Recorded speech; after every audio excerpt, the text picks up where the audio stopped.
Carolina, né, que é a representante. Então vou avisar os representantes de turma e os representantes eles replicam para vocês essa informação, tá? Mas vou colocar com antecedência para vocês fazerem a prova bem tranquilos, não terem nenhuma dúvida, tá? E a aula que vem a gente não tem o nosso encontro aqui ao vivo, até porque provavelmente eu colocando cedo, a maioria vai acabar de fazer a prova até antes do horário da aula, tá? Então vou colocar aí essa prova com antecedência, como eu fiz na 1, tá bom? Professor, eu Oi. não sei se você já falou, mas vai ter questão objetiva? Eu vou dar uma. Não vai ter objetivo, acho não, tá? Eu vou colocar para vocês um modelo de prova que no final da revisão eu vou colocar algumas questões que eu usei no semestre passado, tá? Para vocês terem uma noção. Mas a princípio não vai ter questão objetiva não, todas elas serão discursivas, tá? Eu vou colocar para vocês algumas questões para vocês terem uma noção de como vai ser um pouquinho diferente da A1, tá bom? Professor, Oi. segundo período tem alguma matéria com o senhor? Não, terceiro período, talvez sim. Terceiro Tá, período, talvez sim. ok. Análise econômica do direito. Inclusive, a turma de vocês, provavelmente, quando vocês chegarem, né, a, a, ao terceiro período, se eu ainda continuar ministrando essa matéria na faculdade, eu, inclusive, vou reformular a ementa para vocês, porque hoje eu estou usando grande parte da matéria para falar de temas de análise de economia. Como vocês já estão com a introdução à economia já comigo, a gente vai poder aprofundar mais a análise econômica do direito propriamente. Então a gente vai até vou reformular quando vocês chegarem no terceiro período, que sem ser esse semestre, agora o outro, né? No início do ano que vem. Tá? Pessoal, vamos começar aqui a nossa revisão. Eu vou tentar hoje andar um pouco mais rápido, mas não deixem de me perguntar qualquer dúvida, mas só para dar tempo da gente poder fazer a nossa análise das questões de prova, tá? E nós começamos a nossa revisão necessariamente retomando alguns conceitos da A1, que podem inclusive cair na prova a partir de agora, tá? Porque a gente tem que falar da atividade financeira do Estado, porque todos os tópicos que nós tratamos, né, na nossa A2 foram de atividade financeira do Estado. Um ponto que eu esqueci de falar para vocês, na turma do semestre anterior, a gente teve um problema que eu atrasei muito o conteúdo da A1, mas a A2 acelerou bem. Aqui foi o contrário. Esse semestre eu tive a A1 nossa transcorreu bem, a A2 acabou engasgando um pouco. E tem um conteúdo que nós não estudamos, que eu vou gravar para vocês uma aula e vou enviar o link para vocês assistirem, que é o conteúdo de macroeconomia, tá? Então esse conteúdo não vai cair na A2, ele não vai cair na A2, ele não vai cair na A1, mas eu preciso deixar pelo menos a aula gravada para vocês terem contato com esse conteúdo, porque ele é extremamente pertinente, tá? Acabou demorando um pouquinho demais nas nossas aulas, nos outros conteúdos, eu não consegui finalizar. Então eu deixo a aula gravada para vocês, tá? Envio o link. Começando aqui a nosso estudo de atividade financeira do Estado, nós falamos, né, no finalzinho da A1, início da A2, sobre o que nós consideramos, né, essa atividade financeira do Estado. Essa atividade financeira do Estado, ela tem a ver com as decisões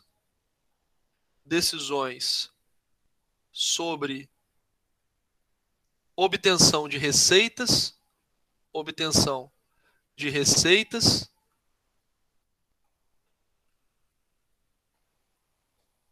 e a decisão e as decisões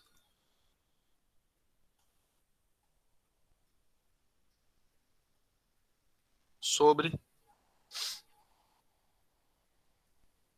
deixa eu colocar despesas.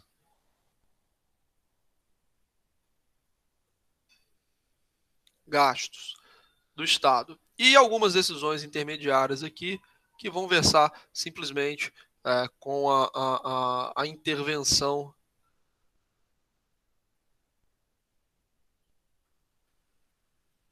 na economia. A gente pode dizer a respeito dessas decisões sobre obtenção de receitas, nós podemos falar sobre a política tributária e a política aqui de dívida pública.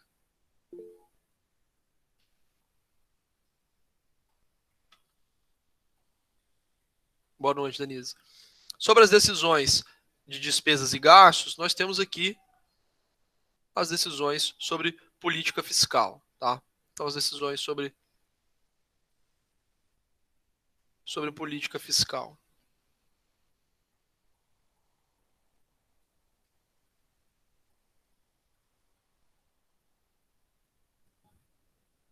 E na intervenção na economia que não envolve, né, financiamento, nem envolve o gasto do Estado, nós temos aqui política monetária, nós temos a política cambial, ok? E essa atividade financeira do Estado, alguém levantou a mão? Oi, Flávio. Levantou a mão? Desculpa, eu esbarrei e nem percebi, me perdoe. Não, tá perdoado. Não faça de novo, tá perdoado dessa vez. Tô brincando, não tem problema não. Intervenção na economia, simplesmente nós estamos falando aqui de política monetária. Por exemplo, política cambial, que não envolve necessariamente decisões de financiamento ou decisões de gasto, mas são de alguma forma atividade financeira do Estado, porque tem uma intervenção na economia.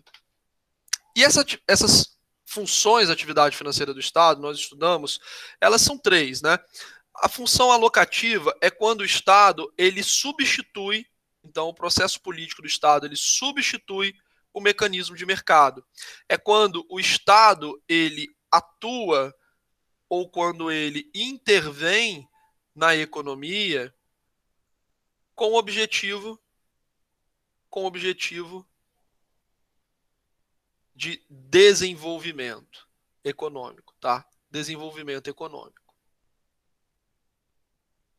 Que é quando o Estado, de fato, ele aloca recursos, né? Então, essa função alocativa se dá porque o Estado ele decide sobre a alocação, define sobre a alocação de recursos.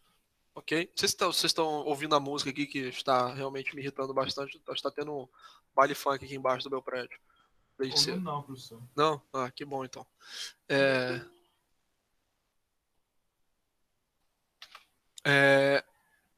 A função distributiva, ela é uma função que vai visar a equidade, tá? Uma vez que o mercado ele é muito eficiente para gerar riqueza, mas nem sempre eficiente para distribuir a riqueza, as intervenções feitas sob a égide da função distributiva, elas vão visar uma situação de equidade. Elas vão promover a distribuição de renda e também o fornecimento de serviços básicos à sociedade, que podem ser saúde, educação, assistência, entre outros, tá? Então, eles têm uma visão mais de equidade. E a função estabilizadora é uma função para prevenir crise, para prevenção ou contenção de crises econômicas.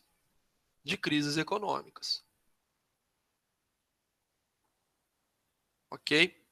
Então são as 3 maneiras, são as 3 funções que o Estado executa ao atuar na economia. Ou ele vai atuar de forma a alocar recursos para conduzir o desenvolvimento econômico para aonde ele julgue pertinente, né, num caminho que o Estado julgue pertinente, ou ele vai atuar, ele vai utilizar a sua função financeira, ele vai utilizar a sua atividade financeira, para distribuir recursos para a sociedade, ou seja, visando uma situação mais igualitária, ou ele vai atuar para prevenir ou conter crises econômicas. Essa função estabilizadora, ela funciona normalmente quando o Estado, quando o país está passando por uma crise, mas nem sempre só pela crise, né? Quando o Estado observa, por exemplo, que o país está numa situação de euforia econômica muito grande, né? Está havendo um superaquecimento da economia, é também possível atuar de forma estabilizadora para que nós chamamos de suavizar o ciclo econômico, né? Para tentar conter essa euforia, né? Que às vezes caracteriza o mercado.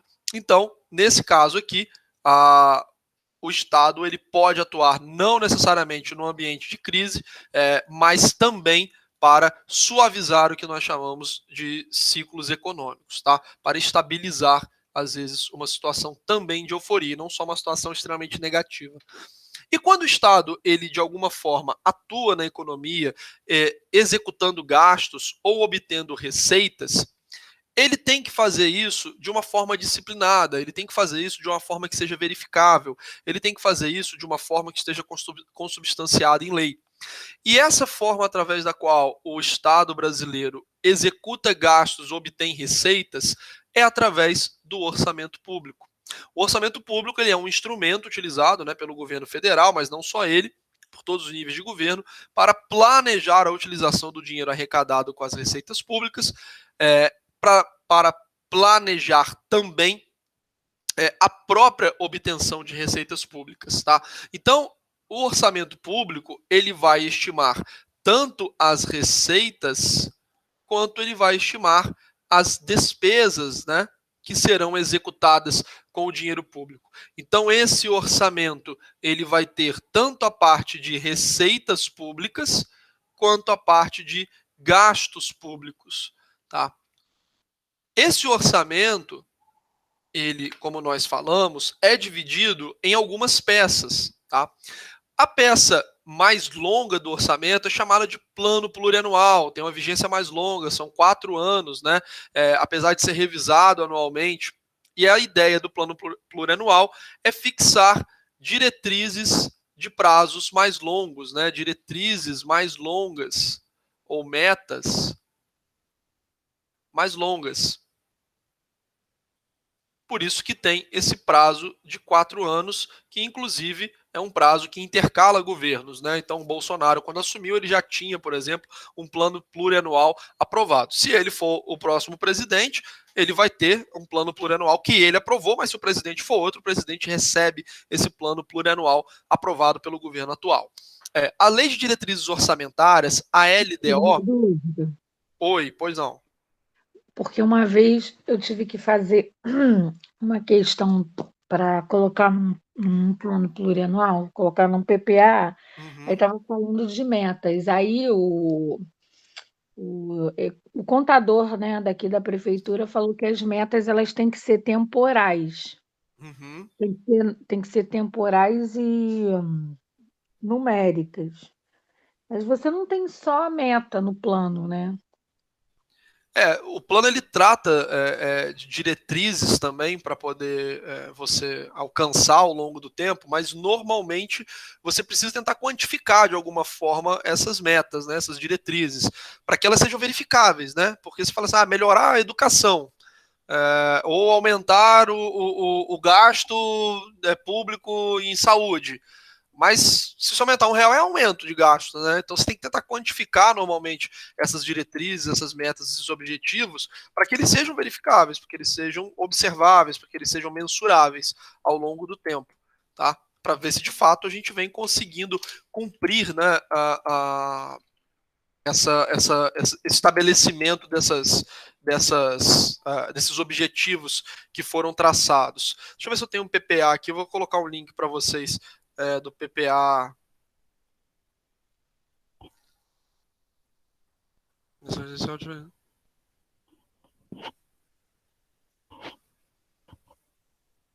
Vou dar um exemplo aqui para vocês do PPA, do último PPA que estava vigente antes do atual, né? Só para vocês saberem o que a Flávia está comentando.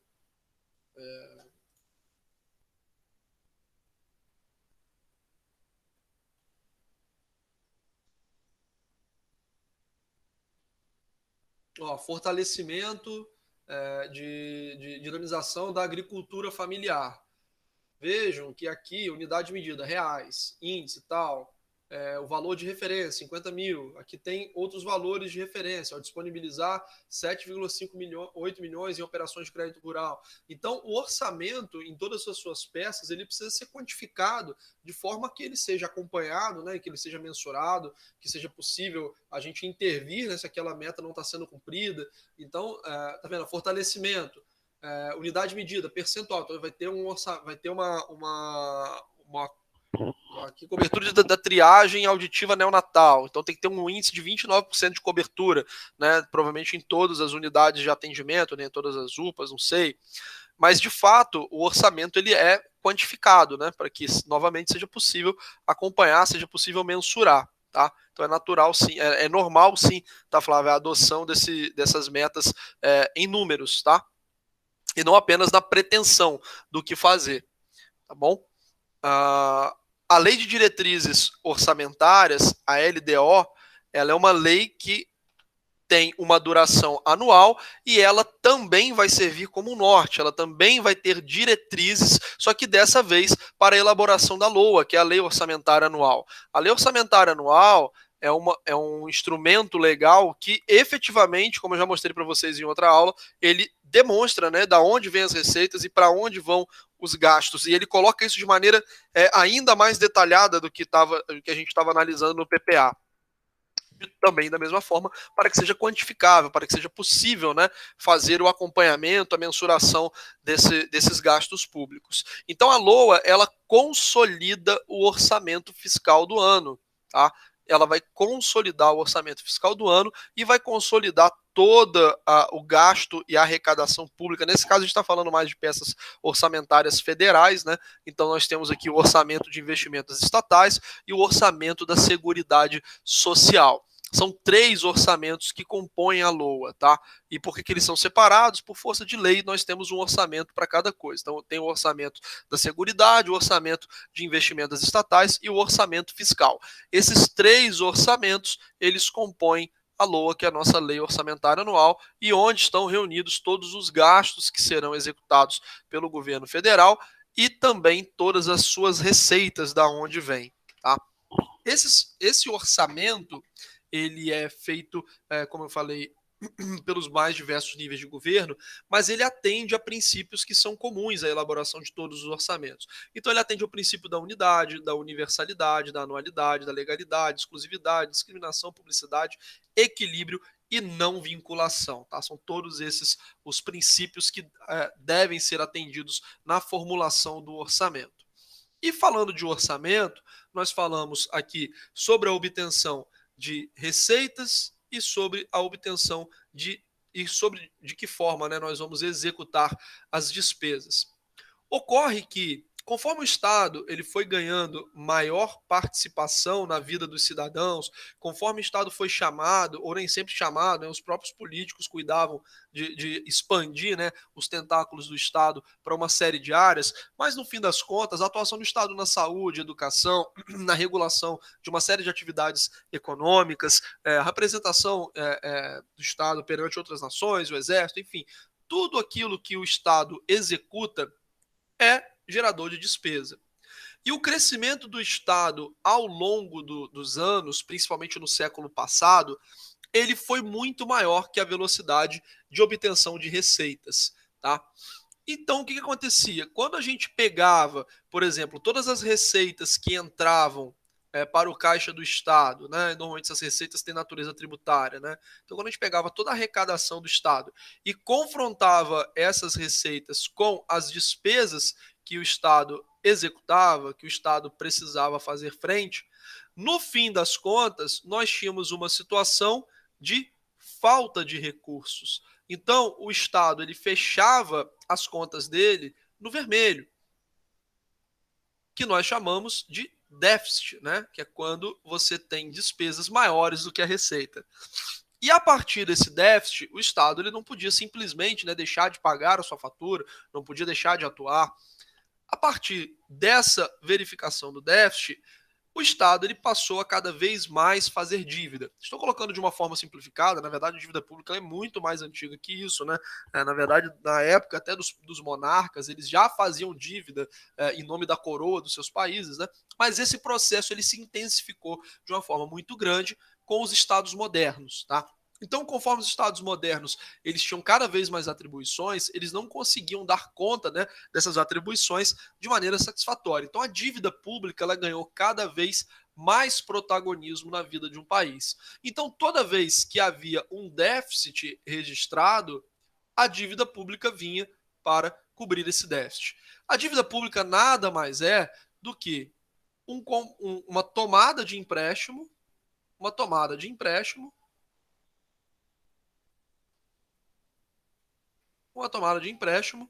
por parte do Estado,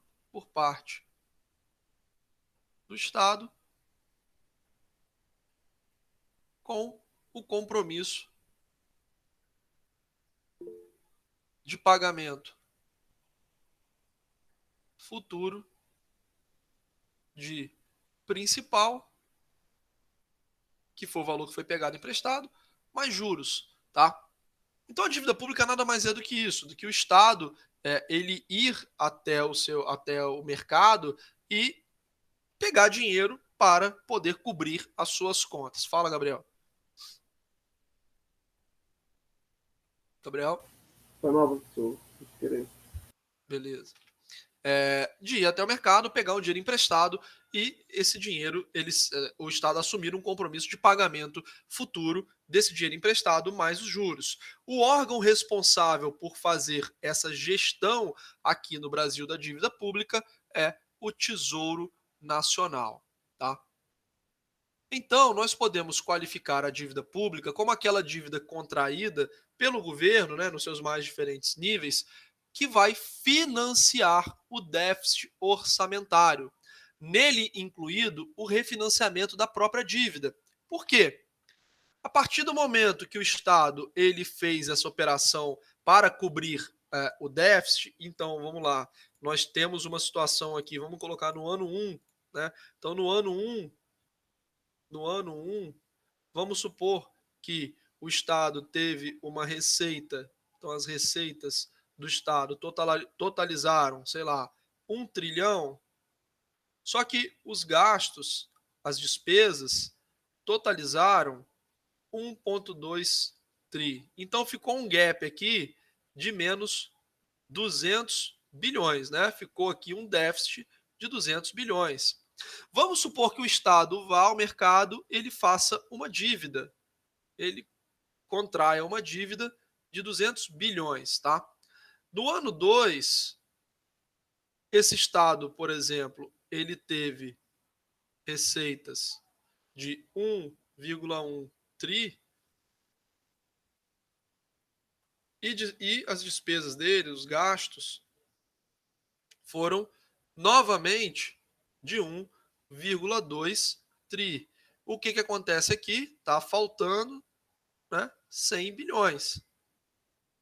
O problema é que, além dos gastos tradicionais do Estado, ele também terá que fazer uma amortização da dívida e ele terá que pagar juros dessa dívida, ok? Então, quando a gente coloca isso aqui na conta, vamos supor que ele tem aqui essas duas contas aqui totalizem 10 bilhões, né, amortização mais juros, no fim das contas, esse Estado ele tem um déficit de 110 bilhões, ok? O que ele vai ter que fazer? Ele vai ter que ir no mercado fazer uma nova dívida de 110 bi. Então a dívida pública ela serve não apenas para fazer a cobertura desse déficit que nós temos natural, porque muitas vezes o Estado ele arrecada menos do que ele gasta. Então a dívida pública ela serve não apenas para cumprir esse gap aqui, para fechar esse gap, essa diferença, como ela vai servir para fechar a diferença, inclusive quando a gente coloca a dívida na conta, tá?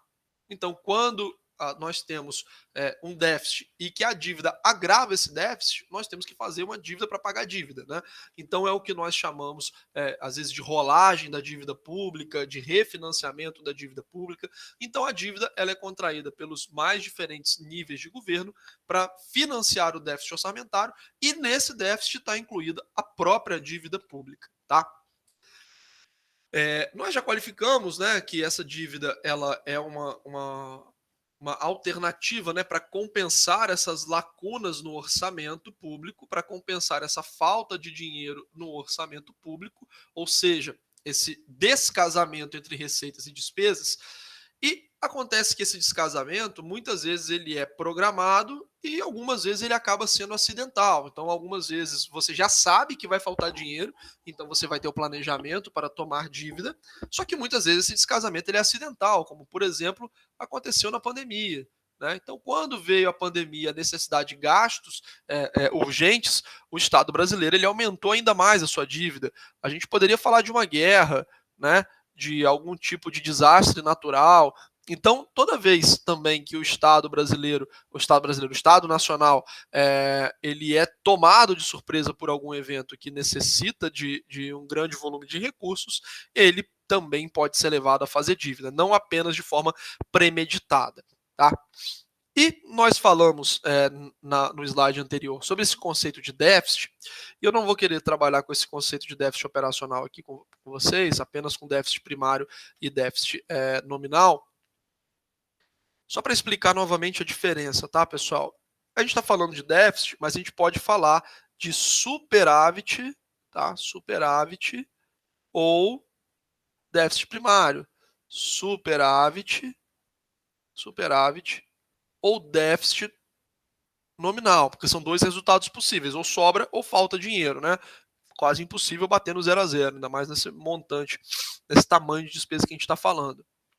O déficit primário é aquela conta que a gente vai fazer, por exemplo, de receitas menos despesas, só que sem considerar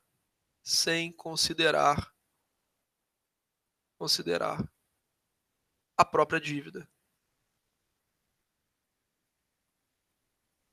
Ou seja, eu vou pegar todas as receitas que eu vou obter e vou pegar todas as despesas que eu tenho sem considerar os juros e a amortização que eu tenho que fazer da dívida que eu já contraí. A esse resultado, nós damos o nome de...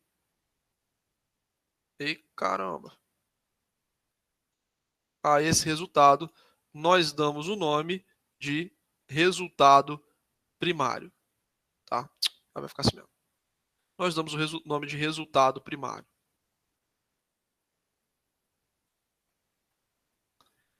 Já o resultado nominal, nós vamos pegar todas as receitas,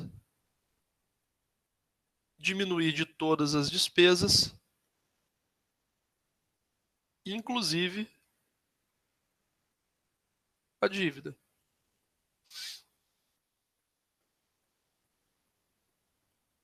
A esse resultado, nós damos o nome de resultado nominal. Ok? Então, quando nós não consideramos as despesas relativas à dívida pública, que são juros e amortização, principalmente, nós damos o nome de resultado primário. Quando nós consideramos todos os custos atrelados à dívida pública, nós temos o nosso resultado nominal. E se ele for positivo é superávit, se ele for negativo é um déficit. Por que é importante apurar, por exemplo, o resultado primário? Por que vocês ouvem falar muito de déficit primário, superávit primário? Porque quando existe uma sobra de dinheiro depois de pagar as despesas que são naturais do exercício do Estado, a gente tem capacidade de amortizar a dívida. Então, toda vez que nós temos, por exemplo, eu tive tantos reais aqui de arrecadação tributária e o meu gasto público para pagar salário, custeio, etc, investimento, etc, foi de tantos reais. O resultado foi positivo, esse dinheiro que foi positivo, ele vai ser utilizado para amortizar, para abater a dívida.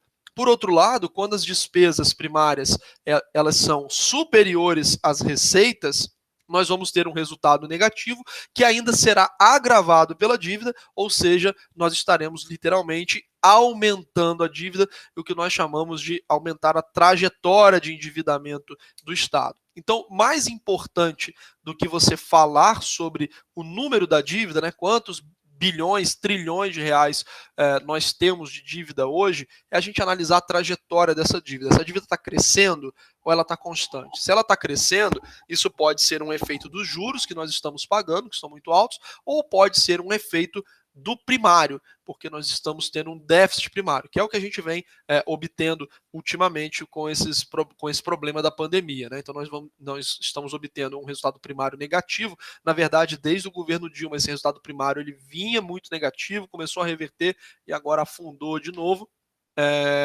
Então, a gente precisa analisar, né, qual é esse resultado para verificar a trajetória da dívida. Se essa trajetória ela está promovendo um crescimento da dívida pública ou está promovendo a contenção e, eventualmente, até o decréscimo da dívida pública. Tá? Finalizada essa etapa de obtenção de receitas pela via da dívida, nós vamos falar da obtenção de receitas pela tributação. Tá? Então, da mesma forma que nós temos a fonte de receita dívida, nós temos a fonte de receita da tributação. A tributação, inclusive, ela é uma fonte de receita mais clássica, né, mais antiga. Né? Então, a forma mais clássica do Estado obter dinheiro era justamente tributando a sua população, ou seja, exigindo, né, exigindo um pagamento por uma série de fatores, né, exigindo um pagamento da população. Então, esse tema de tributação ele é tão antigo quanto a própria existência do Estado. E para nossa qualificação mais técnica, né, o tributo é toda prestação pecuniária compulsória, ou seja, é em dinheiro e é obrigatória. Além disso, o tributo é em moeda, né? Você não pode exigir tributo de 10 sacos de trigo, 5 quilos de carne, não, é em reais. Ou um valor que vai ser convertido em reais, né? Que pode ser, por exemplo, um determinado percentual sobre uma base de cálculo, que normalmente é assim, né? Um determinado percentual sobre uma base de cálculo que é apurada em reais, tá? Além disso, a tributação ela não é punição, embora pareça, né? Porque é muito ruim pagar imposto, mas a tributação ela não é punição e não pode ser utilizada para punir uma população, punir uma determinada um determinado agente econômico que está sendo tributado especificamente. Isso tem a ver com o fato de que o tributo ele não pode ser extorsivo, né? Ele não pode tirar, expropriar, né, dinheiro da população. Então, ele tem que ser calibrado para financiar o Estado e não ser uma punição e não ser constituído, né, como uma punição a um ato ilícito. Além disso, a tributação ela é instituída em lei e ela será cobrada normalmente por uma entidade que é vinculada para fazer isso, né? A Receita Federal, a Receita Estadual, a Secretaria de Fazenda Municipal, né? Que substitui uma espécie de Receita Municipal. Então, nós temos essa cobrança dos tributos executada por entidades específicas, e essas entidades têm essa atribuição de buscar a tributação, de recolher a tributação. Nós falamos também na nossa aula sobre a classificação dos tributos, né? Esses tributos, eles podem ser classificados de 5 formas, tá? Então, não é ou, não. Eles podem ser classificados de 5 formas, tá? Sendo que, como é que funciona essas 5 formas? São 2 formas e depois 3 formas, tá? Então, por exemplo, eu posso ter um tributo indireto progressivo, posso ter um tributo direto fixo, indireto progressivo, indireto regressivo, direto progressivo e direto regressivo, tá? Então, essa forma de classificação dos tributos, nós consideramos que são 5 formas, sendo que primeiro nós classificamos entre diretos e indiretos, e depois dessa classificação, eles são classificados como progressivos, regressivos ou fixos, tá? Os tributos diretos são aqueles que vão incidir sobre renda ou sobre patrimônio, ou seja, sobre um fluxo de dinheiro, que é a renda, né? Um salário, por exemplo, um dividendo, um aluguel, ou eles vão incidir sobre um estoque de riqueza, tá? Que seria, por exemplo, o IPTU, que incide sobre o imóvel, que já está constituído. Aquilo ali é um estoque, né, de dinheiro que se transformou no imóvel, tá? E aí nós temos o imposto de renda, o IPTU e o ITR como exemplos, né, de tributos diretos. Já os indiretos são aqueles que vão incidir sobre circulação, comercialização de mercadorias ou prestação de serviço. Eles estão embutidos nos preços das coisas que nós compramos. Então, todas as mercadorias, todos os serviços são tributados de forma indireta, porque o tributo ele está embutido dentro do preço, né, que nós pagamos por aquelas mercadorias. E, além disso, os tributos eles podem ser considerados progressivos, regressivos e fixos. O que significam, né, essas três classificações? Como nós falamos nas nossas aulas, os tributos progressivos são aqueles em que a alíquota se torna maior, ou seja, ela é progressiva, à medida que aumenta-se a renda, ou seja, quem pode mais, paga mais, né? Então, são tributos que, conforme a riqueza ela sobe, a alíquota também sobe. Então, por exemplo, uma pessoa que ganha 5 mil, isso é um exemplo, tá? Não é a alíquota correta. Uma pessoa que ganha 5 mil paga 20% de IR, uma pessoa que ganha 30 mil, ela vai pagar 27,5% de IR, ou seja, ela paga uma alíquota maior porque ela tem uma renda mais alta, tá? Então ela não paga simplesmente mais porque a base é maior. Não, a alíquota também é maior. Tá?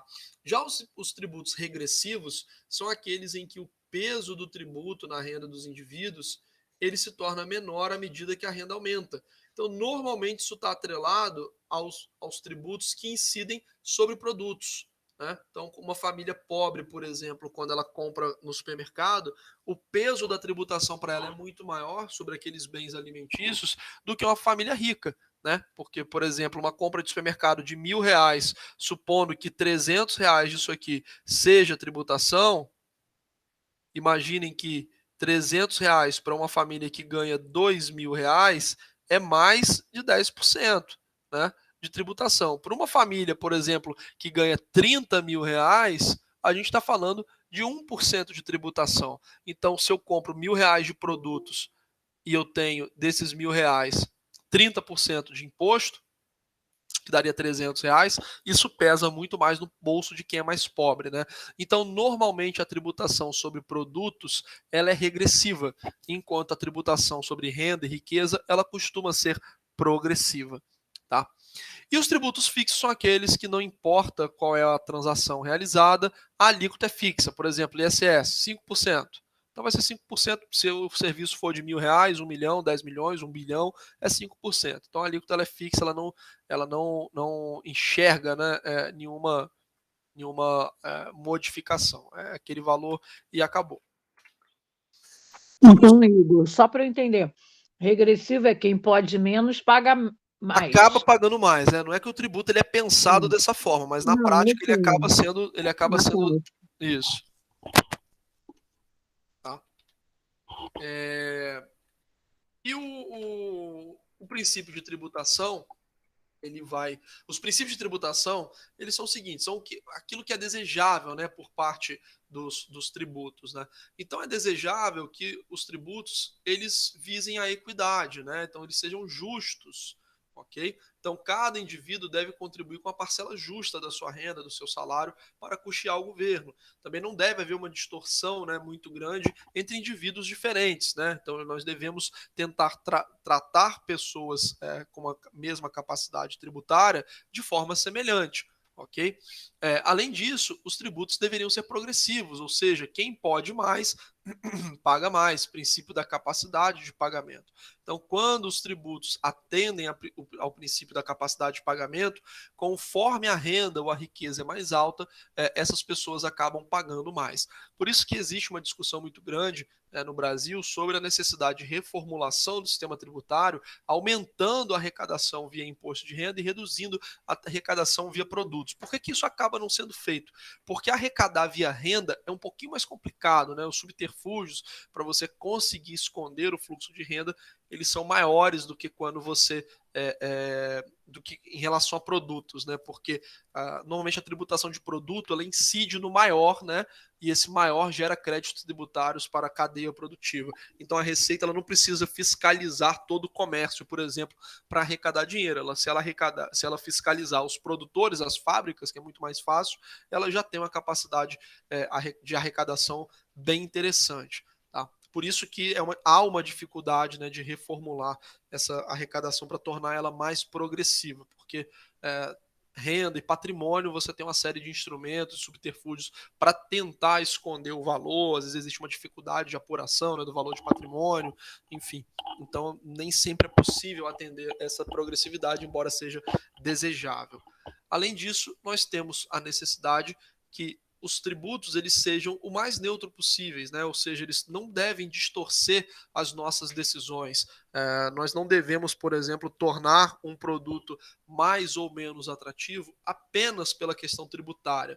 Nós não deveríamos, né, de forma geral, incentivar ou desincentivar uma determinada atividade apenas pela via tributária.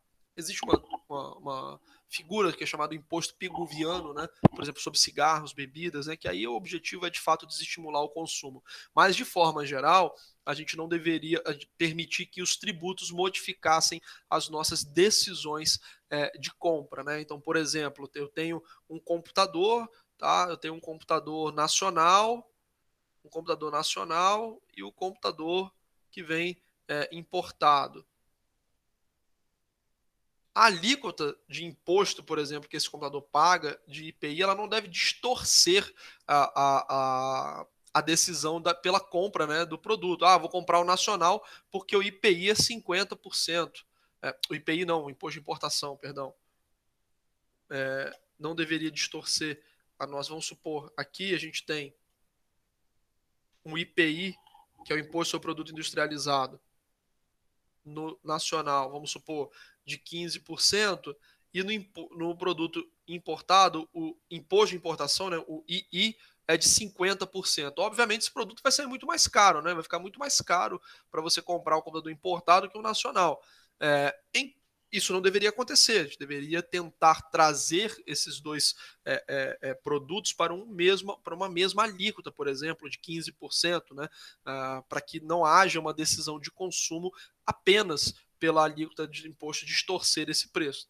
Normalmente, o produto importado, né, o computador importado, ele é muito superior ao produto nacional. Então, quando a gente coloca o imposto de importação para poder desestimular a compra desse bem, nós estamos distorcendo a atividade econômica, os recursos estão sendo alocados de maneira ineficiente. Isso não deve ser, não deveria ser adotado, né, pelas nações. Os impostos eles deveriam ser neutros. Além disso, deve haver simplicidade para apurar e pagar os impostos. Então, nós devemos ter uma configuração da legislação que facilite, né, a apuração e o pagamento dos impostos pelos cidadãos.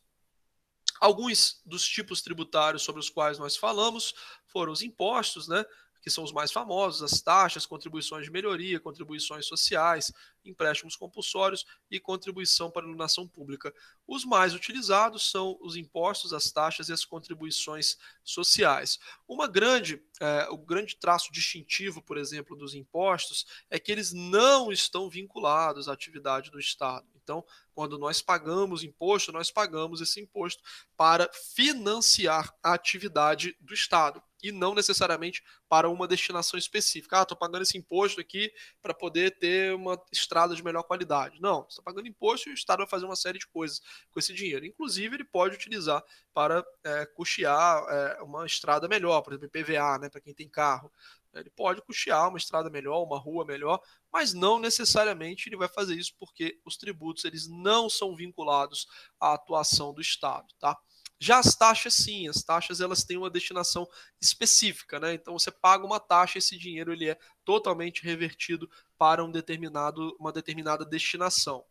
Não é igual aos impostos, que esse dinheiro ele vira arrecadação do Estado e aí o Estado faz o que quiser com esse dinheiro. E o traço distintivo sobre as contribuições sociais é que, nesse caso, o Estado ele principalmente arrecada sem desejar fazer a divisão dessa receita com estados e municípios. Inclusive, foi criado para isso, né? As contribuições sociais foram criadas como competência da União e o governo federal é que vai fazer a gestão desse dinheiro. Tá? Ele não vai ter que repartir isso para estados e municípios. Então, são as três figuras tributárias mais utilizadas pelo Estado atualmente. Impostos, taxas e contribuições sociais. A contribuição de iluminação pública também acabou sendo adotada, né, mas nem todas as cidades adotam, mas foi adotada recentemente. Empréstimos compulsórios e contribuições de melhoria, eles são mais incomuns. Empréstimo compulsório, acho que nunca teve na nossa história. Tá? Depois de falarmos sobre política tributária, né, falarmos sobre tributação, nós caminhamos o nosso entendimento, nós caminhamos a nossa aula para política monetária e legislação aplicada. Estou até com a boca cansada de tanto que eu já falei. Peraí. Política monetária e legislação aplicada. Nesse caso nosso aqui, a gente falou basicamente de política monetária. Né? Nós não entramos, né, propriamente em legislação. E a política monetária, ela tem a ver com o conjunto de medidas tomadas pelo governo através do Banco Central, tá? Do Banco Central, que vão afetar o nível de moeda em circulação, a taxa de juros e o crédito disponível na economia. Em última instância, esses três componentes, eles vão afetar, na verdade, os três componentes, esses componentes, na verdade, vão refletir no nível de moeda que circula na economia. Então, a política monetária, ela vai influenciar taxa de juros, ela vai influenciar crédito, ela vai influenciar papel moeda, né? Aquele dinheiro que está circulando, né, na economia, mas em última instância isso aqui tem a ver com o total de dinheiro que vai circular na economia de um determinado país, tá? Então todas essas decisões têm a ver com a circulação de dinheiro. Então a política monetária ela reflete o conjunto de medidas que normalmente serão conduzidas pelo Banco Central, que vão afetar o nível de dinheiro que circula na economia, a quantidade de dinheiro que circula na economia, tá?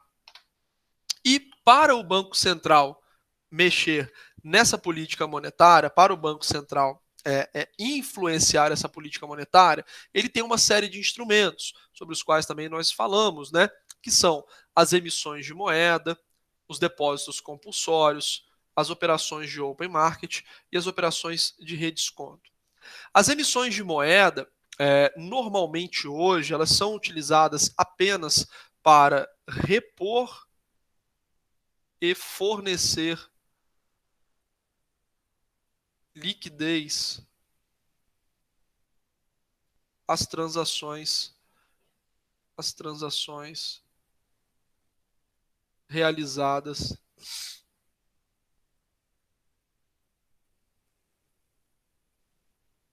em dinheiro, tá? Então, essa emissão de moeda física, por exemplo, ela só será realizada basicamente para suprir a necessidade de dinheiro que nós temos no nosso dia a dia, tá? Então, essa emissão física de moeda. Na verdade, existem outros mecanismos, né, para a moeda ser gerada de forma hoje contábil, digital, como quer que a gente chame. Uma dessas maneiras da gente criar moeda do nada, né, moeda fictícia, tem a ver com os depósitos compulsórios, que normalmente são estabelecidos em percentuais. Nós falamos sobre o mecanismo de criação, né, de dinheiro pelos bancos, que é quando, por exemplo, uma pessoa deposita um dinheiro num banco, vamos supor R$100, esse banco pega e empresta esse dinheiro para uma outra pessoa, a outra pessoa deposita em outro banco, esse banco empresta esse dinheiro para outra pessoa. Então vocês vejam que esses R$100 iniciais, eles vieram para cá, para a mão dessa pessoa, já viraram 200, né? Porque 100 mais 100. Então eu tenho uma base monetária agora de 100 mais 100, 200. E agora eu tenho mais R$100 e eu tenho uma base monetária de 300. Então vejam que a cada rodada de empréstimo que os bancos fizeram, eles aumentaram a base monetária no mesmo montante, quer dizer, no montante de R$100.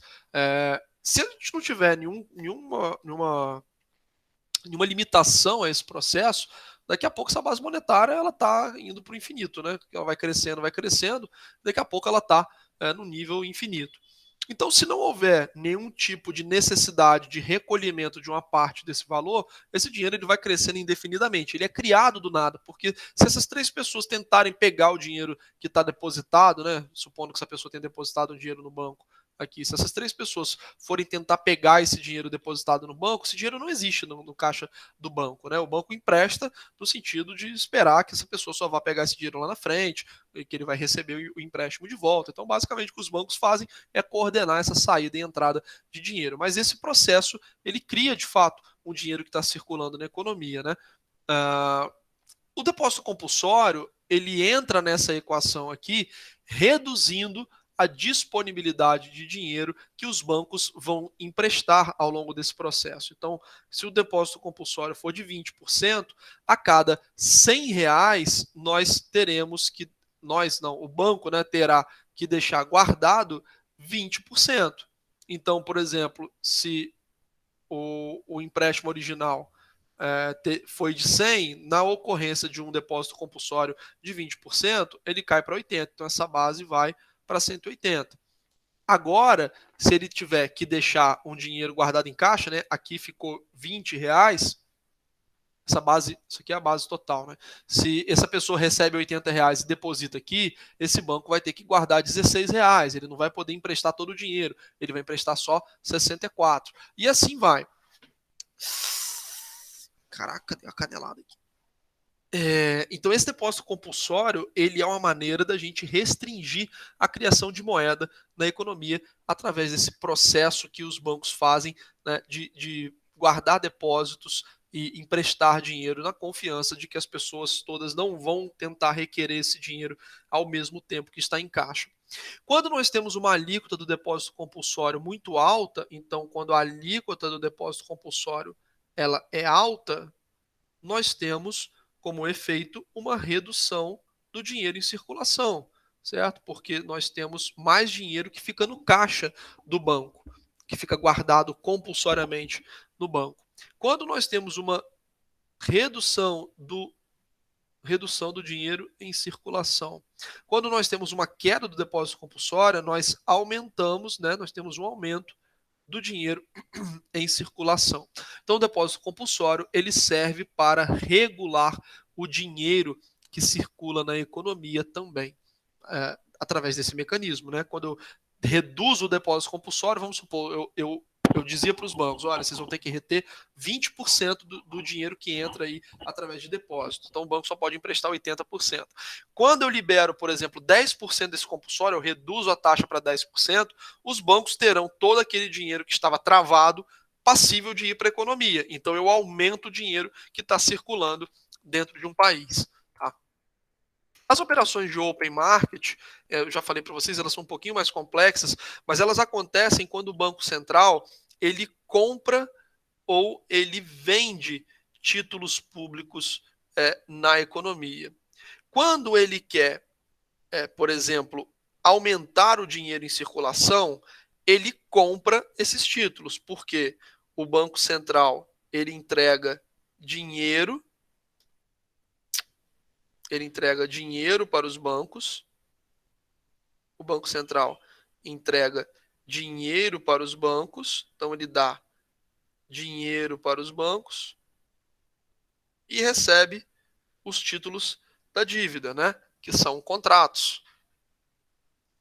Ele entrega dinheiro e ele recebe o título da dívida. O que o banco vai fazer com esse dinheiro?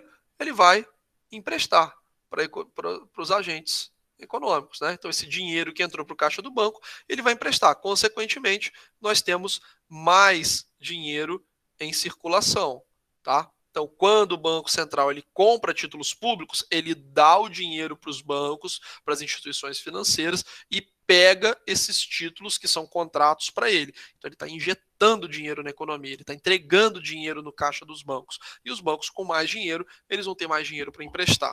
Tá?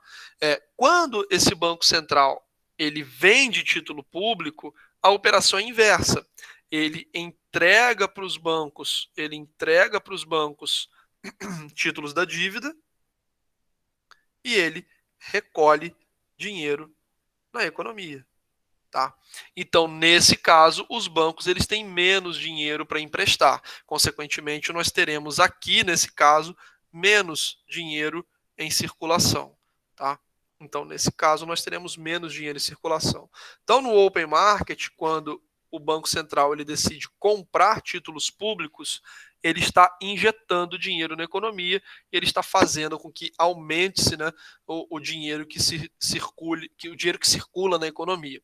Quando o Banco Central ele vende títulos públicos, ele está tirando dinheiro da economia, porque ele está entregando papéis e pegando dinheiro para dentro do caixa dele. Esse dinheiro ele vai ficar parado, né? O Banco Central não vai colocar esse dinheiro para girar no país.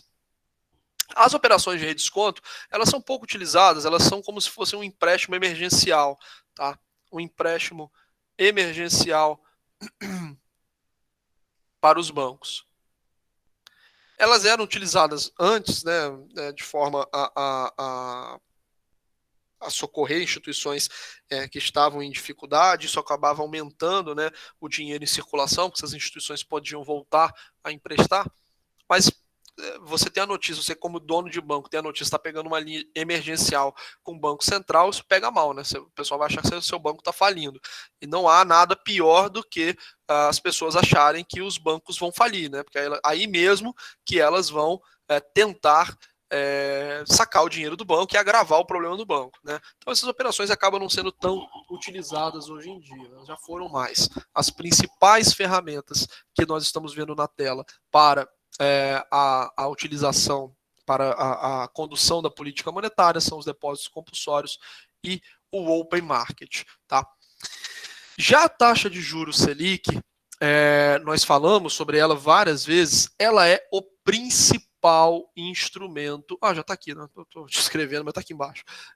Ela é o principal instrumento de política monetária do Banco Central. E quem acompanhou hoje as notícias até agora há pouco, ouviu que o Banco Central, então o Banco Central hoje, através de um núcleo que ele possui, que é o Comitê de Política Monetária, que é composto pelos diretores do banco.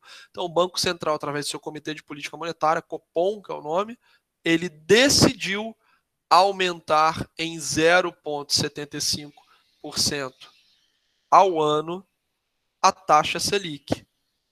Dessa forma, a taxa passou para 4,25% ao ano. O que isso significa, de acordo com o que nós estudamos, né? Um dos primeiros pontos que a gente tem que saber é que nós chamamos essa taxa de juros como taxa básica porque ela influencia todas as taxas de juros do país. E, novamente, por que ela influencia essas taxas de juros do país? Porque a taxa Selic, ela remunera grande parte dos títulos públicos federais, ou seja, a taxa Selic, ela remunera grande parte da dívida pública brasileira. Lembram quando eu falei sobre dívida pública agora há pouco, que a dívida pública ela é feita mediante a promessa de pagar principal mais juros? Grande parte das operações que o Estado brasileiro faz para tomar esses empréstimos, ele diz o seguinte: olha, me empresta esse dinheiro que eu vou pagar o que eu estou pegando emprestado, mais uma taxa de juros. Que taxa de juros é essa? Taxa Selic. Isso não acontece em todas as vezes, mas em grande parte das vezes o Estado brasileiro pega dinheiro no mercado se comprometendo a pagar a taxa Selic, que estiver vigente naquele momento, tá?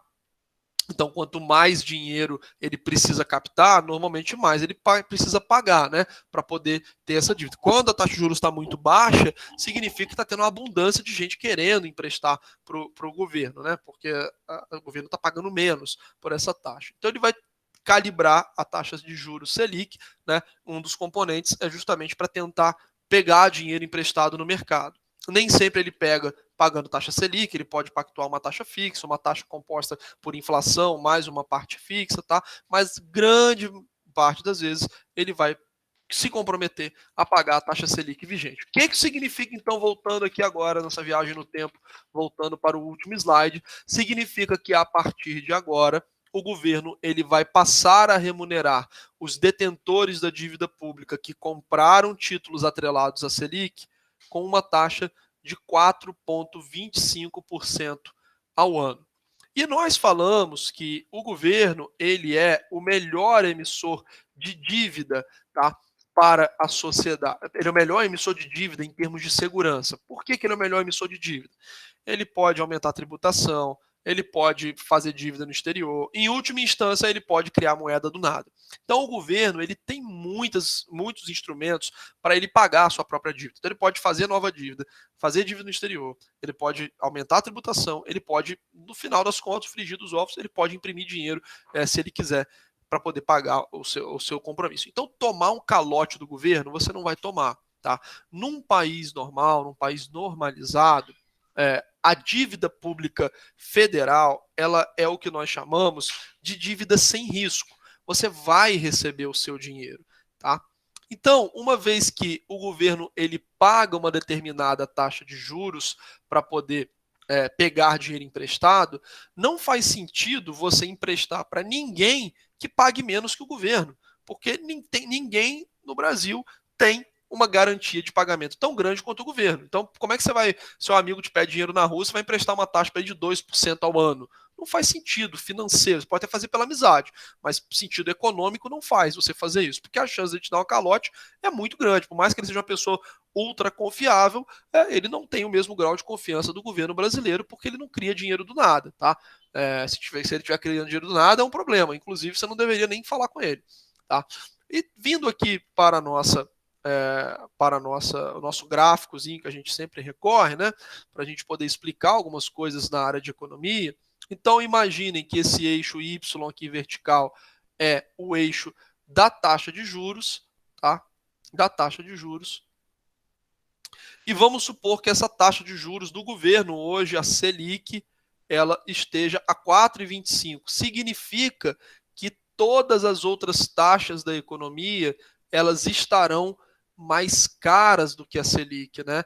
Então, todos os outros agentes econômicos, eles têm que pagar mais caro do que a Selic. Todos os agentes econômicos precisam pagar mais dinheiro que a Selic. Então, imagina que o governo está tomando dinheiro pela Selic, tá?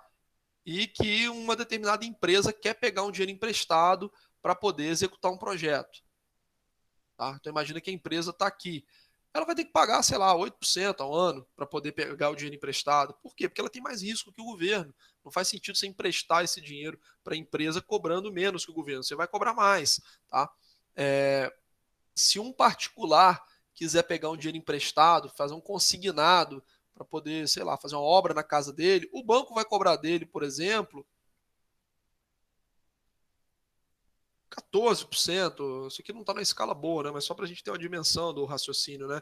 O banco vai cobrar dele 14% ao ano para emprestar esse dinheiro, né? Porque não faz sentido emprestar para um particular menos do que o governo toma emprestado, tá? Então a taxa de juros, quando ela sobe ou ela desce, ela modifica todas as outras taxas da economia. Então, quando a taxa Selic sobe ou ela desce, ela tem como efeito modificar toda a dinâmica da economia, tá bom? E por que isso é importante? Voltando para aquele raciocínio que nós explicamos várias vezes, né? Nós dizemos que os juros, eles são o preço, o custo do dinheiro. Por que eles são o preço ou o custo do dinheiro? Porque é a taxa de juros que vai determinar se mais ou menos dinheiro circula na economia. Por que isso acontece? Porque, por exemplo, quando você precisa pegar um dinheiro emprestado, um empréstimo, você paga juros. Quando você quer investir dinheiro, você recebe juros, tá? Você recebe juros, tá bom? Se você tem uma taxa de juros, então se os juros eles estão altos, consequentemente você vai ter como efeito disso aqui, menos empréstimos e mais dinheiro, mais investimento parado, por exemplo, na renda fixa. Tá? Então vai ter um dinheiro parado dentro dos bancos, das instituições financeiras, e você vai ter menos dinheiro circulando pela via do empréstimo. Por outro lado, quando os juros eles são baixos, quando esses juros baixos, nós temos como efeito mais empréstimos e menos investimentos parados dentro do banco. Então, qual é a consequência dessa composição de coisas? A consequência é que quando nós temos uma taxa de juros mais baixa e nós temos mais empréstimos e menos dinheiro parado, né, aplicado nos bancos, nós temos mais dinheiro circulando pela economia. Então, eu tenho mais dinheiro circulando. Por outro lado, quando os juros são altos, nós temos menos dinheiro circulando. Então, eu tenho menos dinheiro circulando na economia, tá? Voltando aqui para a pergunta que eu fiz no início, qual é a consequência, por exemplo, da taxa de juros Selic ela ter subido? A consequência é que ficou mais atrativo deixar dinheiro parado no banco e ficou menos atrativo agora tomar empréstimos. Os empréstimos vão ficar mais caros e as aplicações de renda fixa elas vão render menos dinheiro. Consequentemente, o que vai acontecer? Nós teremos um nível menor de dinheiro circulando na economia a partir de agora. O que significa esse número, essa menor quantidade de dinheiro circulando na economia a partir de agora? Significa, por exemplo, que as pessoas vão consumir menos, que as empresas vão executar menos projetos, que menos transações econômicas serão realizadas na economia. Ou seja, quando a taxa sobe, nós temos uma redução do dinheiro em circulação, nós temos uma redução do dinheiro em circulação, logo, nós temos menos atividade econômica. Quando a taxa de juros cai, o efeito é inverso. Isso estimula o consumo, estimula empréstimos, estimula projetos, etc. E a atividade econômica, ela sobe quando os juros estão mais baixos, tá? Então existe um efeito negativo da taxa de juros na economia. Quando a taxa de juros sobe, a atividade econômica cai. Então, taxa de juros para cima significa menos atividade econômica. Taxa de juros para baixo significa mais atividade econômica. Ah, professor, então por que que o governo ele sobe a taxa de juros, né? Alguém levantou a mão. Fala, Flávio. Então, eu, quando estava fazendo seu trabalho, eu fiz justamente sobre política monetária. Uhum. Eu fiquei com uma dúvida. A questão dessa, por exemplo, a inflação aumentando, ela aumenta também a dívida pública? A dívida pública está ligada a esse processo Indiretamente. inflacionário também? O impacto da inflação na dívida pública pode ser positivo ou pode ser negativo. Depende de quão indexada a inflação essa dívida está. Entendi. Eu fiquei com essa dúvida, entendeu? Porque eu achei que a inflação, ela acabaria impactando também as contas do governo. Porque se você No longo não. prazo, sim. No longo prazo, sim. No curto prazo, o efeito às vezes é positivo para o governo, essa inflação. Por questões técnicas, tá? Você tem um chamado deflator do PIB, isso tem um efeito sobre endividamento bruto, isso vai ter também um descasamento temporal que no início favorece o governo. Se essa dívida pública está pouco indexada à inflação, se ela está muito prefixada, a inflação ajuda o governo também por motivos técnicos no curto prazo, tá? Mas no longo prazo é ruim. No longo prazo é ruim a inflação. Então, a longo prazo é ruim. É ruim. Inflação no longo prazo é ruim para tudo, não é bom para nada. Para todo mundo, né? No longo prazo é ruim para todo mundo. No curto prazo ajuda o governo, de certa forma. tá? Mas hoje em dia, mais por questões técnicas, tá? Mais por questões técnicas, por algumas questões contábeis, às vezes, que a gente tem um impacto positivo para a inflação. Antigamente, o governo ele fazia inflação, né, porque ele criava dinheiro do nada para pagar as contas dele. Né? Então, antigamente era uma outra dinâmica. Hoje é mais por questões mais contábeis, né, que você acaba tendo um favorecimento do governo por conta da inflação. Mas no longo prazo é ruim, de toda forma, tanto antigamente quanto hoje. E aí, voltando só ao nosso raciocínio, por que o governo aumenta a taxa de juros, né? Se a taxa de juros ela é ruim para a atividade econômica, e normalmente o governo ele aumenta a taxa de juros justamente para conter a inflação. Porque como nós falamos, como nós explicamos, e aí eu vou interromper a nossa revisão aqui, porque a gente teve essa aula ainda essa semana, né? Então o conteúdo está muito fresco na cabeça de vocês.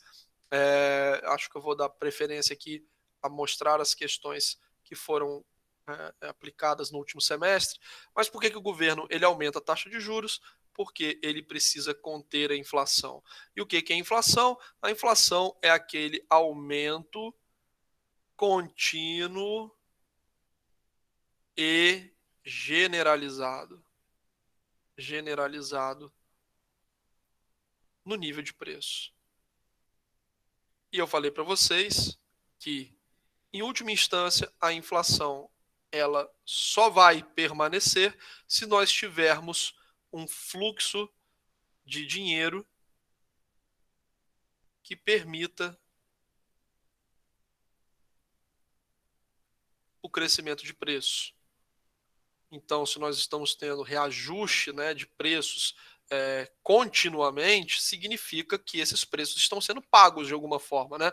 Porque nenhum empresário, nenhuma atividade econômica vai reajustar preços para cima e sem vender, né? Então, eu subi o preço da calça para, sei lá, de 80 para 100, não vendia, e no mês seguinte eu subo para 120, subo para 140, subo para 180, o preço da minha mão de obra, sei lá, eu sou um profissional liberal, estou cobrando R$ 100 a hora, de repente eu passo a cobrar 200, 300, mas não estou trabalhando, não faz sentido, né? Então, o preço, ele só consegue seguir os preços, na verdade, né? Eles só conseguem seguir essa trajetória de aumento contínuo e generalizado se nós temos um fluxo de dinheiro na economia circulando que permita esse crescimento de preço. Então, quando o governo ele quer cortar esse ciclo inflacionário, o que ele faz? Ele começa a retirar dinheiro. Então, retirar dinheiro da economia corta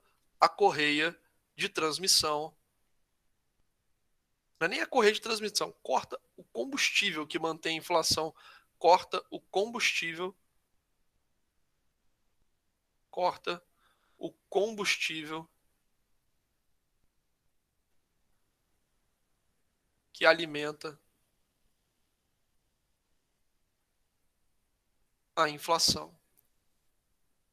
Desde pelo menos aí uns 40 anos, 50 anos mais, né? 50, até mais, acho, talvez 50, 60 anos atrás, virou um padrão, né, para combater processos inflacionários, os governos utilizarem a taxa de juros, porque é um mecanismo mais sofisticado e menos traumático, né? Ele demora um pouquinho para fazer efeito, né?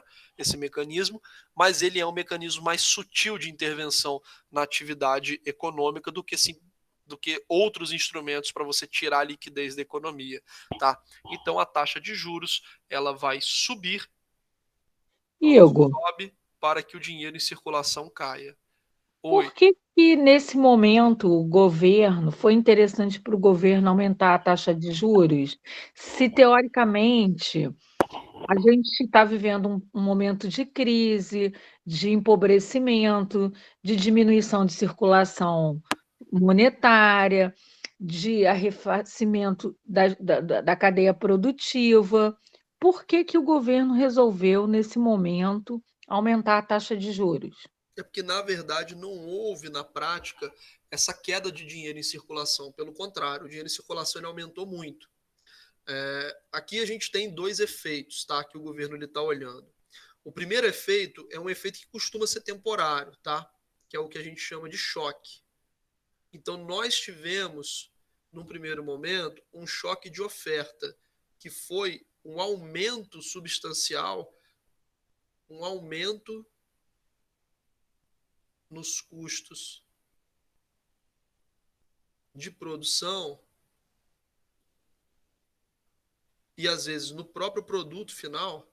Então, houve um aumento também no produto final pela escassez, tá? O que é isso? Uma fábrica fica parada, uma fábrica de plástico.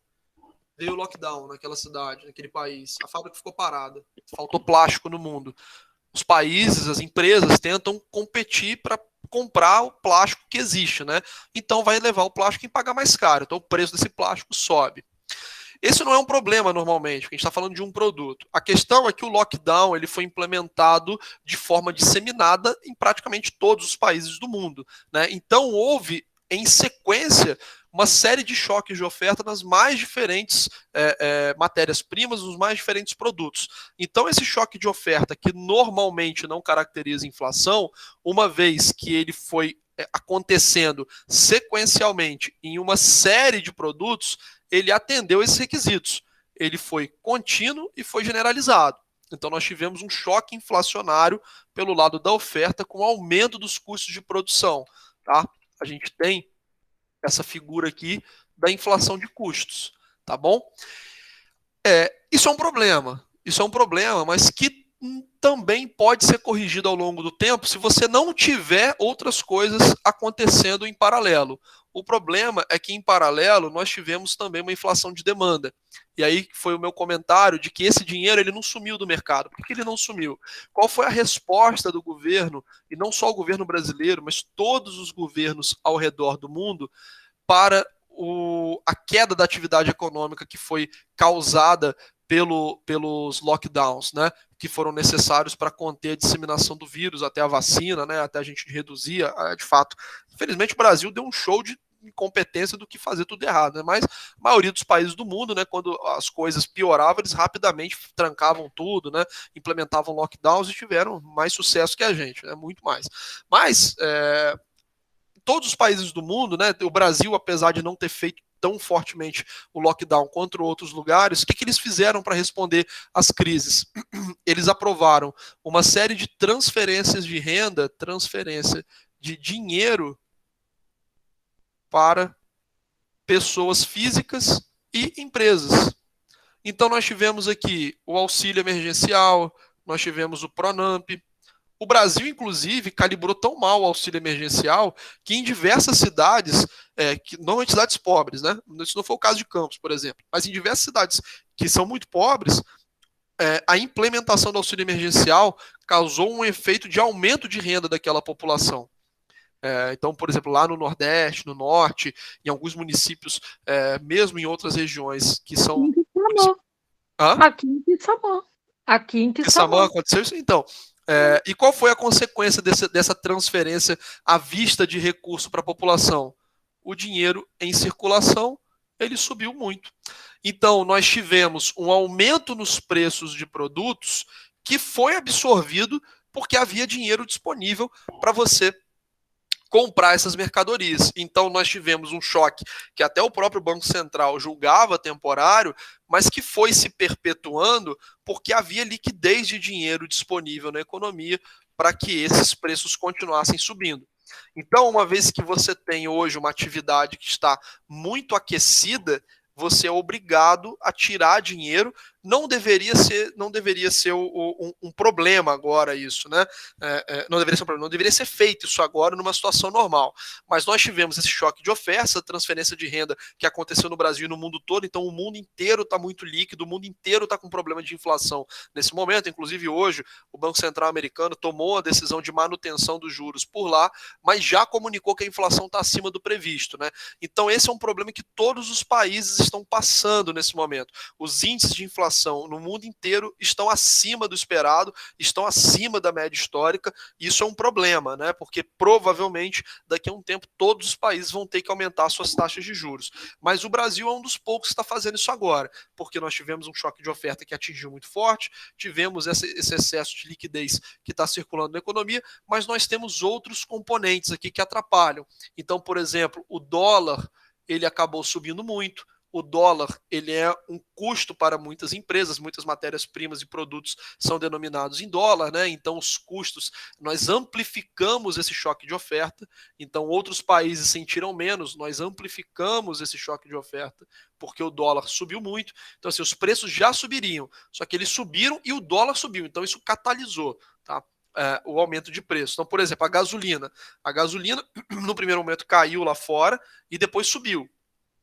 Além desse aumento do preço da gasolina, né, que foi o aumento de preço do petróleo, a gente teve o dólar subindo também. Então houve uma combinação desse processo, tá? Muitas matérias-primas que são denominadas, que são importadas, né? Por exemplo, trigo é importado normalmente.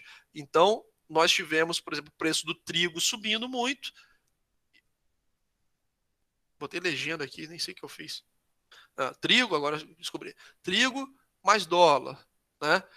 O dólar ficando atrativo, nós tivemos um aumento das exportações. Então, por exemplo, uma produção de carne que vinha para o mercado interno, né? Os produtores distribuíam por aqui, eles começaram a exportar, então o preço aumentou aqui também. Esse dólar subiu no Brasil muito por uma questão política, né? Por muitos problemas políticos no Brasil, que aqui a gente entrou a questão política e sanitária, né? O Brasil hoje ele acabou ficando muito mal visto no mundo por conta da condução da pandemia. Então nós tivemos um problema de aumento do dólar, tá? E esse dólar também aumenta por uma questão fiscal, porque as contas públicas brasileiras são fonte de problema contínuo, né? A gente deve muito dinheiro, nossos juros são altos, então a trajetória da dívida é o que a gente fala próximo de ser explosiva, né? Então nós tivemos uma série de fatores que culminou na necessidade do Banco Central aumentar esses juros. Se ele não aumenta esses juros agora, essa inflação ela ia continuar subindo e a gente ia gerar uma desorganização ainda maior. Eu, inclusive, acho que o Banco Central já deveria ter iniciado esse ciclo há algum tempo e deveria até ter sido um pouco mais firme, né, na subida dos juros, né? Uma visão pessoal minha. A maioria do mercado acho que está contento, mas eu acho que o Banco Central tinha que ter sido mais firme nessa postura contra a inflação, porque o remédio é mais amargo no curto prazo, mas no longo prazo a gente consegue passar melhor, tá? Então essa é a explicação para o Banco Central ter subido os juros nesse momento, é um somatório de coisas, mas os principais são o choque de oferta e o fato de haver um excesso de dinheiro em circulação causado pelas iniciativas do governo de entregar dinheiro na mão das pessoas e entregar dinheiro na mão das empresas. Era preciso fazer isso, mas o Brasil calculou mal, né? A gente botou muito dinheiro, assim, entregou muito dinheiro via auxílio emergencial, e o que era, né, para ser uma espécie de salvaguarda, né, uma espécie de garantia para muitas pessoas, acabou turbinando a renda dessas pessoas. Não faz muito sentido, né?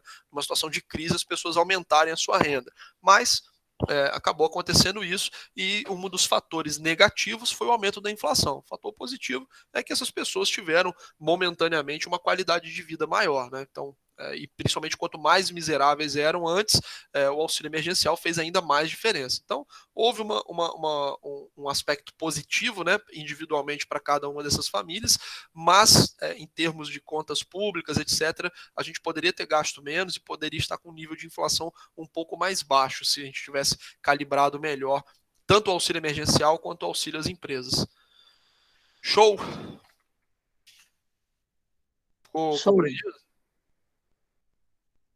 Beleza. Deixa eu colocar aqui para vocês, pessoal, a A2 de economia política, que eu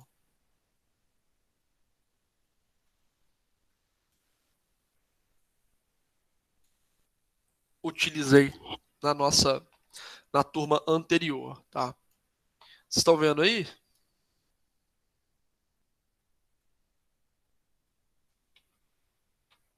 Tá aparecendo para vocês aí? Tá aparecendo sim, professor. Tá aparecendo pequenininho ou tá grande? Não, dá pra ler, dá pra ler. Deixa eu... Acho que agora melhorou, não melhorou não? Não mudou muita coisa não, mas se você quiser, se conseguir aproximar um cadinho só fica melhor, mas dá pra ler do jeito que tá. Aí, tá show, agora tá show. Olha só, segunda questão, a primeira eu não vou colocar porque foi na turma anterior, a matéria da 1 estava mais atrasada, tá? Mas olha só, como é que vai ser a prova, tá? Provavelmente ela vai ser exatamente assim, que é colocar uma notícia de jornal, né, uma publicação, colocar uma reportagem para vocês e a partir dessa reportagem nós vamos tratar de assuntos que nós aprendemos em sala de aula nesse segundo bimestre. Então, por exemplo, aqui eu coloquei uma notícia, né, para outra turma de 21 de novembro de 2020, né, falando sobre o auxílio emergencial e envolvendo questões de orçamento, né? E essas questões, tanto a gente pode ter perguntas, por exemplo, envolvendo conhecimento teórico apenas, que é basicamente você olhar no material, olhar, às vezes fazer uma consulta bibliográfica e responder a questão aqui na prova, quanto também a necessidade de analisar criticamente, né, a questão em tela. Então, por exemplo, nós temos, nesse caso aqui, a letra A, conceitue com suas palavras o que você entende por orçamento público e a sua importância. Então, basicamente, uma questão teórica, né? Dentre as funções do orçamento público, a notícia em questão refere-se a qual delas? Ou seja, nós vamos precisar analisar o caso concreto nessa letra B e responder esse caso concreto, né, de acordo com as lições que nós aprendemos. Então, essa notícia aqui fala do orçamento que foi aprovado para combater os efeitos da pandemia. Inclusive, um tema que eu estava falando agora há pouco, né?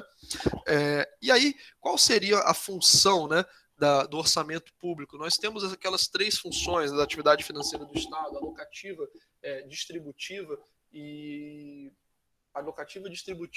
e estabilizadora. Nesse caso aqui, eu considerei como certo quem colocou a função distributiva ou quem colocou a função estabilizadora. O mais correto seria a estabilizadora, né? Porque nós tínhamos uma crise, uma crise na economia. Então a ideia é tentar atenuar o efeito dessa crise. Mas considerei correto também quem argumentou dizendo que era a função distributiva, porque o Estado tentava, né, diminuir o impacto que a população mais pobre sentiu, porque não há dúvidas de que a pandemia atingiu com mais força quem era mais pobre, né, antes da pandemia. Então, quem colocou a segunda função, eu também considerei como certo, tá? Vejam que, novamente, dos tópicos pede, né, um conhecimento teórico, que simplesmente é pegar a notícia, pegar um conteúdo, né, do material e colocar aqui na prova, basicamente isso, né, um copia e cola, que não é necessariamente copia e cola, mas é mais ou menos isso. E a letra B precisa de uma análise mais crítica, né, precisa analisar o que está colocado aqui na questão para que vocês respondam. A questão 3, deixa eu botar ela numa página. A questão 3, ela fala aqui sobre tributação. Então fala sobre a ideia do ministro Paulo Guedes de criar uma tarifa para o PIX, né? Criar uma tributação para o PIX, um imposto, né, para o PIX. E esse imposto teria uma alíquota de 0,10% ou 0,15% e aconteceria em cima das transações bancárias, inclusive o PIX. Aí eu pergunto a mesma coisa, a questão 2. Quais são as classificações dos tributos? Lembremos, são 5, né, sendo que elas são divididas entre direto e indireto e também progressivo, regressivo e fixo, né? Então essa questão é basicamente falar isso. E aí a questão B é, considerando o tributo em questão, qual o princípio de tributação um suposto imposto, ficou horrível, né? Suposto imposto, ficou horrível essa sonoridade, sobre transações financeiras violaria. Então, um imposto que fosse colocado sobre as transações financeiras, ele causaria, né, segundo eu mesmo afirmei, um problema, né? Que problema seria esse? Ou seja, qual princípio de tributação seria violado no caso da criação de um imposto como esse, de uma alíquota fixa? E nesse caso específico, nós estaríamos violando o princípio, por exemplo, da progressividade, porque nós dizemos que quem pode mais, paga mais. Então, uma alíquota de 50 centavos, uma alíquota de 5 bilhões, ambas pagariam uma alíquota fixa, né? Então, não haveria progressividade nessa tributação.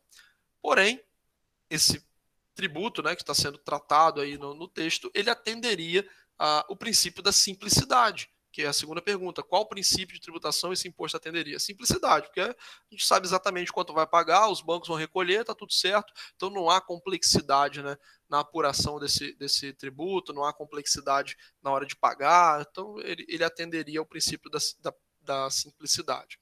Então nós temos nessas duas questões aqui, exemplos, né, de como as questões serão trabalhadas para A2. Nós vamos fazer exatamente assim, pegar notícias, né, pegar certas manchetes e em cima delas nós vamos colocar questões e pedir respostas que sejam, às vezes, teóricas, né, que é simplesmente olhar o material e responder, e às vezes questões que vocês vão precisar ter um pouquinho mais de trabalho, porque vocês vão ter que fazer a resposta da questão de uma forma mais crítica, tá? Então Oi? Serão 3 questões? Não sei, não sei. Pode ser 3 ou mais. Vou colocar até um pouquinho mais aí para poder distribuir o peso da prova, né? Em mais questões. A prova novamente vai valer 8, né? 2 pontos do trabalho e 8 pontos da prova. Beleza, pessoal? Alguma dúvida vocês queiram tirar? Eu vou tirar o print aqui da sala. Alguma dúvida vocês queiram tirar? Não, obrigada.